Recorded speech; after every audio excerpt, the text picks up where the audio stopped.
आज हम लोग बात करने वाले हैं कि पेपर 5 में जो एक इम्पॉर्टेंट टॉपिक मैंने बताया था, सजेशन के रूप में दिया था, वो था प्रेफेस टू लिरिकल बैलेंस, जो कि विलियम वर्ड्सवर्थ के द्वारा लिखा गया है। तो आज हम लोग जानने वाले हैं कि उसका notes how will you define there and how will you write there. Today we are gonna be learn. तो without delay we start.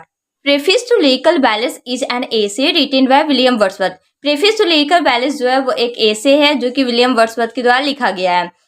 He was an English romantic poet. वो जो रहते हैं ना, वो एक इंग्लिश रोमांटिक पोएट रहते थे.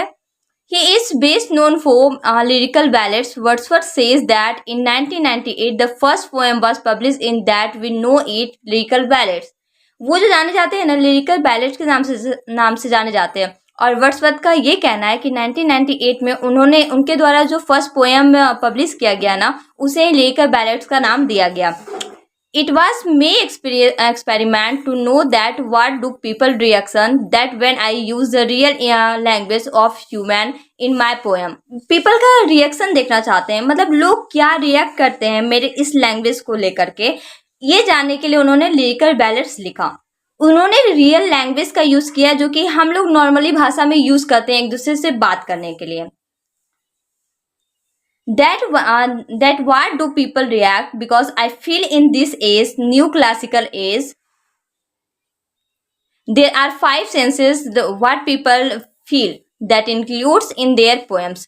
उनका ये कहना है कि वो जो एज से बिलोंग करते हैं ना, न्यू क्लासिकल एज से बिलोंग करते हैं, उसमें 5 सेंस का यूज लोग मोस्टली करके सोचते हैं किसी भी पोएम के बारे में. तो उन्होंने अपने पोएम में रियल लैंग्वेज का यूज किया कि आखिर वास्तव में जो चाहिए हम लोगों को, जिस टाइप्स का पोएम से सीखनी चाहिए, तो उसमें क्या अंतर होता है. जो पोएट लोग यूज करते हैं वो वाला भाषा, क्योंकि पोएम हम लोगों को जल्दी समझ में नहीं आता है, उसमें लाइन कुछ और दिया रहता है लेकिन मीनिंग कुछ और निकलता है. एग्जाम्पल के तौर पे मैं बताऊं तो now the leaves are falling fast, मतलब अब पत्ते तेजी से झड़ रहे हैं. इसका क्या मतलब है कि अब पत्ते बहुत तेजी से गिरने लगे हैं? नहीं, इसका मतलब हो गया है कि अब लोग जल्दी जल्दी मर रहे हैं. तो मीनिंग कहीं और गया, और हम लोग कैजुअल पढ़ते हैं तो समझ में जल्दी नहीं आता है.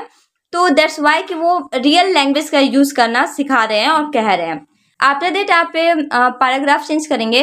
That's why I thought the relation between people, between nature, that I will saw in my work and at the end I realized till my expectation it came true more than that. वो ऐसा मानते हैं कि लोगों के बीच में nature से प्यार होना चाहिए, लगाव होना चाहिए. ये दिखाने के लिए उन्होंने वर्क रिलीज किया, उसमें उन्होंने नेचर के प्रति प्यार बताया है, और जितना उसको अच्छा लगा, जितना वो एक्सपेक्ट किए थे, उससे ज़्यादा ही उसको रिजल्ट देखने को मिला.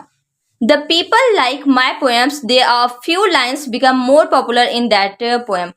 और देखा गया कि वो उन्होंने जितना एक्सपेक्टेशन किया था उससे ज़्यादा मिला. आफ्टर दैट एक लाइन है, मतलब कुछ लाइन्स है जो बहुत ही ज़्यादा पॉपुलर हुआ, उनके पोएम का ही है. Poetry is the spontaneous overflow of powerful feelings. It takes its origin from emotion recollected in tranquility. ये लाइन्स है जो बहुत ही ज़्यादा पॉपुलर है. ये आपका ये एक्सप्लेनेशन में भी आता है, ऑब्जेक्टिव के तौर पे भी पूछा जाता है.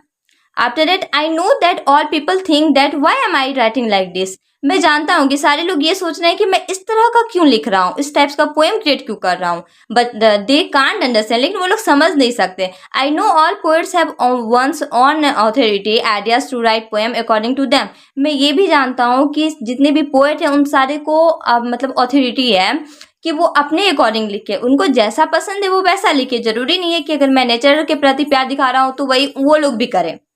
As I know that at the all age, different types of poems element and the reader learns from that many things. और मैं जहाँ तक जानता हूँ कि अभी के एज में जितने भी पोएम्स हैं उसमें से सारे लोग कुछ ना कुछ सीख रहे हैं, कुछ ना कुछ लर्निंग कर रहे हैं.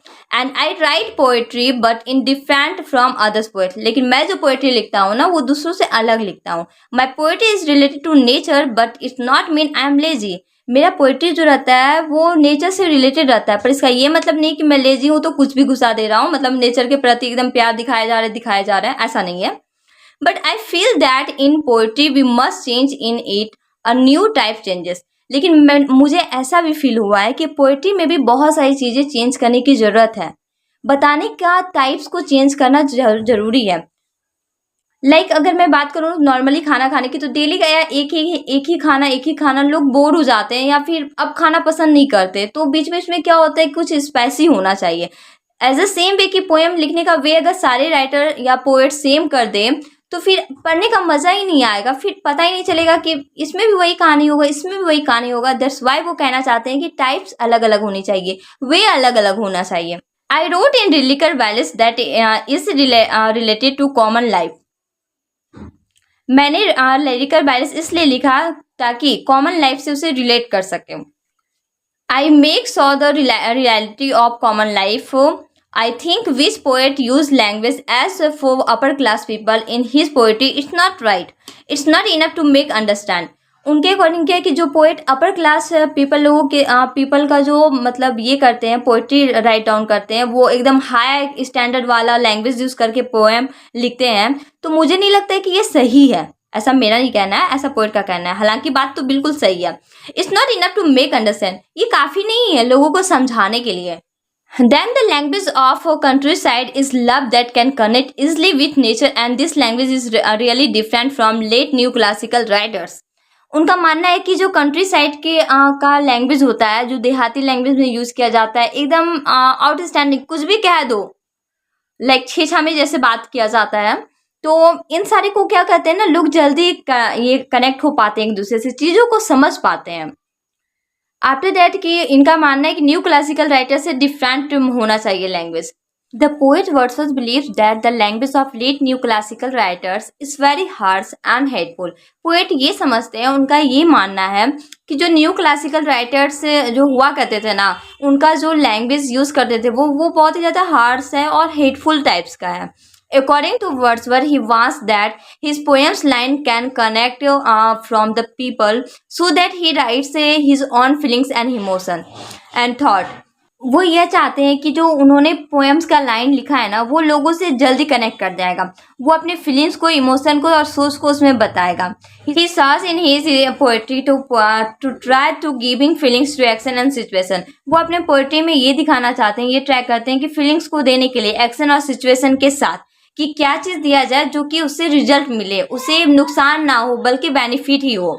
William Wordsworth uses common language because this language is realistic and relative language. William Wordsworth use करते हैं कॉमन लैंग्वेज को, जो कि मोस्टली सारे लोग यूज करते हैं एक दूसरे से बात करने में, एक दूसरे को शेयर करने में। और क्योंकि ये वो जो लैंग्वेज होता है ना, वो रियलिस्टिक होता है, रियल चीज़ों से रिलेटेड होता है, रियल लैंग्वेज होता है, so that I can give sense to reader which is he reading, that is very important to apply in real life. इस वजह से वो कहना चाहते हैं क्योंकि जो रीडर पढ़ रहा है ना, वो उसे वास्तव में समझ आनी चाहिए, चीज़ों को अपनी लाइफ में फॉलो करना चाहिए, वो रियल लाइफ से रिलेटेड होना चाहिए। अब ऐसा नहीं कि एकदम इमेजिंग कर लिए हैं, अब जा रहे हैं किसी चीज़ पे भी लिख दिए जो रियल लाइफ से रिलेटेड है ही नहीं, तो भाई उस चीज़ को पढ़ के क्या फ़ायदा है कि नहीं। आफ्टर दैट वो उनका भी यही मानना है कि जो रियल लाइफ से रिलेटेड होता है ना, we must understand. He says some phrases are use too much for that the meaning of that phrase. उनका ये कहना है कि जो फ्रेजेस यूज़ करते हैं ना बहुत ज़्यादा, उसका जो मीनिंग निकलता है उस फ्रेज का विल बी यूजलेस होता है। बार बार एक ही अगर आप फ्रेज को यूज़ करेंगे तो ओबियसली है कि नहीं समझ में आएगा ना। आप चीज़ों को इंक्रीज कीजिए, उस चीज़ की जगह दूसरी वर्ड्स यूज़ कीजिए, दूसरी फ्रेज यूज़ करें। He express his own feelings that few poets believe that a critic should use metre rhyme and prose and poetry is different according to another poet. उनका ये मानना है कि जो पोएट्स लोग होते हैं ना, वो सिर्फ खुद की फीलिंग्स को, मतलब खुद के इमोशन को शो कर रहे हैं। आप ये भी तो देखें ना कि सामने वाले के ऊपर से रिलेट कर रहा है या नहीं कर रहा है, वो समझ पाएंगे या नहीं समझ पाएंगे। Prose and poetry is different according to another poet. दूसरे पोएट के अनुसार क्या होता है ना, प्रोज एंड पोएट्री अलग है एक दूसरे से। But I believe that there is few different between prose and poetry. लेकिन मेरा मानना है कि कुछ ही चीज़ें अंतर है।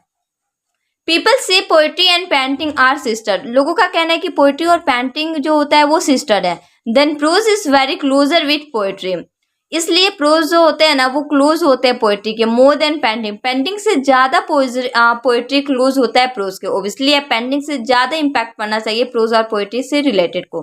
ही वॉज ए रोमांटिक पोएट। वो एक रोमांटिक पोएट थे। He believe that which person wants to write poem he must express his feelings and emotion. उनका ये मानना है कि जो भी लोग लिखना चाहते हैं पोएम को, तो उन्हें अपनी फीलिंग्स और इमोशन को शो करना चाहिए।